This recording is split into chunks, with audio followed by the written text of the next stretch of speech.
Hi, ಈ ಒಂದು ವಿಡಿಯೋದಲ್ಲಿ ನಾನು ನೂಡಲ್ಸ್ ಮಾಡೋದನ್ನು ಶೇರ್ ಮಾಡ್ತಾ ಇದ್ದೀನಿ. Yes, welcome back to my YouTube channel RKG ವೀಕ್ಷ. ಪ್ಲೀಸ್ ಸಬ್ಸ್ಕ್ರೈಬ್ ಆಗಿ ಸಪೋರ್ಟ್ ಮಾಡಿ. ಸೊ ನಾನಿಲ್ಲಿ 1 kg ಪ್ಯಾಕೆಟಲ್ಲಿ ಮುಕ್ಕಾಲಷ್ಟು ತೊಗೊಂಡಿದ್ದೀನಿ, ಅಂದರೆ ಮುಕ್ಕಾಲು kg ಅಷ್ಟು ನೂಡಲ್ಸ್ ತೊಗೊಂಡಿದ್ದೀನಿ.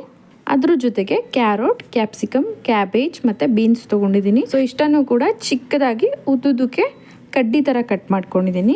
ಬೀನ್ಸ್ನು ಕೂಡ ಕ್ರಾಸಾಗಿ ಕಟ್ ಮಾಡಿದ್ದೀನಿ.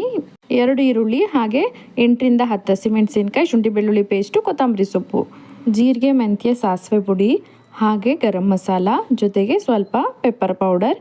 ಈಗ ಒಂದು ಪಾತ್ರೆಯಲ್ಲಿ ನೀರಿಟ್ಕೊಂಡು ಅದನ್ನು ಚೆನ್ನಾಗಿ ಕುದಿಸ್ಕೊಂಡು ಅದಕ್ಕೆ ತೊಗೊಂಡಿರೋ ಅಂಥ ನೂಡಲ್ಸ್ನ ಹಾಕ್ಕೊಳ್ತಾ ಇದ್ದೀನಿ. ನಾನು ಇದನ್ನು ಪೀಸ್ ಮಾಡ್ಕೊಳ್ತಾ ಇಲ್ಲ, ಹಾಗೆ ಡೈರೆಕ್ಟ್ ಹಾಕಿದ್ದೀನಿ. ಸೊ ಕೆಳಗಡೆ ಬೇಯ್ತಾ ಅದು ಒಳಗೆ ಹೋಗುತ್ತೆ, ಒಳಗೆ ಹೋಗಿ ಚೆನ್ನಾಗಿ ಬೇಯುತ್ತೆ. ಸೊ ನಾನಿಲ್ಲಿ ಒಂದು 2ರಿಂದ 3 ಸ್ಪೂನಷ್ಟು ಎಣ್ಣೆ ಹಾಕ್ಕೊಳ್ತಾ ಇದ್ದೀನಿ. ಏನಕ್ಕಪ್ಪ ಅಂದರೆ ಅದು ಅಂಟ್ಕೊಳ್ಳೋದಿಲ್ಲ, ಸೊ ಹಾಗಾಗಿ ಎಣ್ಣೆ ಹಾಕ್ಕೊಳ್ತಾ ಇದ್ದೀನಿ. ಇದನ್ನು ನಾವು ಒಂದು 10 to 15 ಮಿನಿಟ್ಸ್ ಬೇಯಿಸ್ಕೊಳ್ಬೇಕು. ನೂಡಲ್ಸ್ನ ಅರ್ಧ ಬೇಯಿಸ್ಕೊಂಡು ಅದಕ್ಕೆ ಸ್ವಲ್ಪ ಉಪ್ಪು ಹಾಕ್ಕೊಳ್ಬೇಕು. ಉಪ್ಪು ಹಾಕ್ಕೊಂಡು ಚೆನ್ನಾಗಿ ಮಿಕ್ಸ್ ಮಾಡ್ಕೊಳ್ಬೇಕು. ಇನ್ ಕೇಸ್ ಏನಾದರೂ ನೀರು ಶಾರ್ಟೇಜ್ ಆದರೆ ಬೇಯೋದಕ್ಕೆ, ಸೊ ನಾವು ಬೇರೆ ಪಾತ್ರೆಯಲ್ಲಿ ಬಿಸಿ ನೀರು ಕಾಯಿಸ್ಕೊಂಡು ಬಿಸಿನೀರು ಹಾಕ್ಕೊಳ್ಬೋದು. ಬೇಯಬೇಕಾದ್ರೂ ಕೂಡ ಅಷ್ಟೇ. ಸೊ ಅವಾಗವಾಗ ಈ ಥರ ಒಂದು ಸ್ಪೂನ್ ಹೆಲ್ಪಿಂದ ಕೈ ಆಡ್ತಿರ್ಬೇಕು, ಇಲ್ಲ ಅಂತಂದರೆ ಅದು ತಳ ಕಚ್ಚಿಬಿಡುತ್ತೆ. ಸೊ ಹಾಗಾಗಿ ನೂಡಲ್ಸ್ ಮಾಡಬೇಕಾದ್ರೆ ಮೇಯ್ನ್ ಟಾಸ್ಕ್ ಅಂದರೆ ಇದನ್ನು ನೀಟಾಗಿ ಬೇಯಿಸ್ಕೊಳ್ಳೋದು, ಹಾಗೆ ತರಕಾರಿ ಕಟ್ ಮಾಡ್ಕೊಳ್ಳೋದು. ಸೊ ಇದು ನೀಟಾಗಿ ಬೆಂದಿಲ್ಲ ಅಂದರೂ ಕಷ್ಟ, ಜಾಸ್ತಿ ಬೆಂದರೂ ಕಷ್ಟ, ಹದವಾಗಿ ಬೇಯಿಸ್ಕೊಳ್ಬೇಕು ಇದನ್ನು. ಇದು ಬೆಂದಿದೆ. ಈಗ ಇದನ್ನು ಒಂದು ಬೇರೆ ಫಿಲ್ಟರಲ್ಲಿ ಟ್ರಾನ್ಸ್ಫರ್ ಮಾಡಿಕೊಂಡು ಅದಕ್ಕೆ ತಣ್ಣೀರು ಹಾಕ್ಕೊಳ್ತಾ ಇದ್ದೀನಿ. ಈ ರೀತಿ ಮೇಲೆ ತಣ್ಣೀರು ಹಾಕ್ಕೊಳ್ಳೋದ್ರಿಂದ ಅದು ಕಚ್ಕೊಳ್ಳೋದಿಲ್ಲ. ಈಗ ಒಂದು ಬಾಣಲಿಲಿ ಒಂದು 3ರಿಂದ 4 ಸ್ಪೂನ್ ಎಣ್ಣೆ ಹಾಕ್ಕೊಂಡು ಅದಕ್ಕೆ ಕಟ್ ಮಾಡಿದಂಥ ಹಸಿಮೆಣಸಿನ್ಕಾಯಿ ಹಾಕ್ಕೊಂಡು, ಜೊತೆಗೆ ಶುಂಠಿ ಬೆಳ್ಳುಳ್ಳಿ ಪೇಸ್ಟ್ ಹಾಕ್ಕೊಂಡು ಚೆನ್ನಾಗಿ ಅದನ್ನು ಫ್ರೈ ಮಾಡ್ಕೊಳ್ಬೇಕು. ಇದು ಹಸಿಮೆಣಸಿನ್ಕಾಯಿ ಸ್ವಲ್ಪ ಕ್ರಿಸ್ಪಿ ಆದರೆ ತಿನ್ಬೇಕಾದ್ರೆ ಚೆನ್ನಾಗಿರುತ್ತೆ ಟೇಸ್ಟು. ಸೊ ನೆಕ್ಸ್ಟು ಕಟ್ ಮಾಡಿರೋವಂಥ ಈರುಳ್ಳಿ ಹಾಕ್ಕೊಳ್ತಾ ಇದ್ದೀನಿ. ಈರುಳ್ಳಿ ಸ್ವಲ್ಪ ಫ್ರೈ ಆದಮೇಲೆ ಕಟ್ ಮಾಡಿ ಇಟ್ಟಿದ್ದಂಥ ಎಲ್ಲ ತರಕಾರಿಗಳು ಹಾಕ್ಕೊಳ್ತಾ ಇದ್ದೀನಿ. ಕ್ಯಾರೋಟು, ಕ್ಯಾಪ್ಸಿಕಮ್, ಕ್ಯಾಬೇಜ್ ಮತ್ತು ಬೀನ್ಸು. ನಾವು ನೂಡಲ್ಸ್ಗೆ ಈ ರೀತಿ ತರಕಾರಿ ಕಟ್ ಮಾಡ್ಕೊಂಡ್ರೇ ಅದು ನೋಡೋಕ್ಕೂ ಚೆನ್ನಾಗಿರುತ್ತೆ. ನೂಡಲ್ಸ್ ಅನ್ಸ್ಕೊಳ್ಳೋದು ಕೂಡ ಸ್ವಲ್ಪ ಟೈಮ್ ಆಗುತ್ತೆ, ಆದರೂ ಚೆನ್ನಾಗಿರುತ್ತೆ. ಸೊ ಎಲ್ಲ ತರಕಾರಿಗಳನ್ನೂ ಮಿಕ್ಸ್ ಮಾಡಿಕೊಂಡು ಲೈಟಾಗಿ ಫ್ರೈ ಮಾಡ್ಕೊಳ್ಬೇಕು. ತುಂಬಾ ಬೇಯಿಸ್ಕೊಳ್ಬಾರ್ದು, ಇದು ಸ್ವಲ್ಪ ಸಾಫ್ಟ್ ಆದರೆ ಸಾಕಾಗುತ್ತೆ.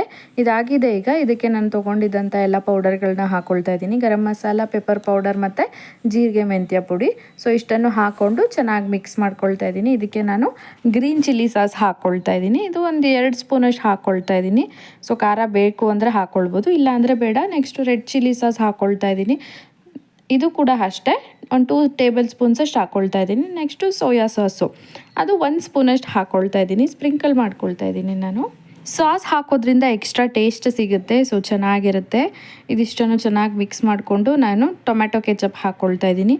ಇದನ್ನು ಕೂಡ ನಾನು 2 ಸ್ಪೂನ್ಸಷ್ಟು ಹಾಕ್ಕೊಳ್ತಾ ಇದ್ದೀನಿ. ಸೊ ನಾನು ಆಗಲೇ ಹೇಳ್ದಾಗೆ ಸಾಸ್ಗಳ್ದೇ ಎಕ್ಸ್ಟ್ರಾ ಟೇಸ್ಟ್ ಕೊಡೋದು, ಮತ್ತು ಸ್ಟ್ರೀಟ್ ಸೈಡ್ ಸಿಗೋ ಅಂಥ ನೂಡಲ್ಸ್ ಟೇಸ್ಟ್ ಕೊಡೋದು ಸಾಸು ಹೆಚ್ಚಾಗಿ ಆಗ್ತಾಗ್ಲೇ. ಸೊ ನೆಕ್ಸ್ಟು ನಾನಿಲ್ಲಿ ರುಚಿಗೆ ತಕ್ಕಷ್ಟು ಉಪ್ಪು ಹಾಕ್ಕೊಳ್ತಾ ಇದ್ದೀನಿ.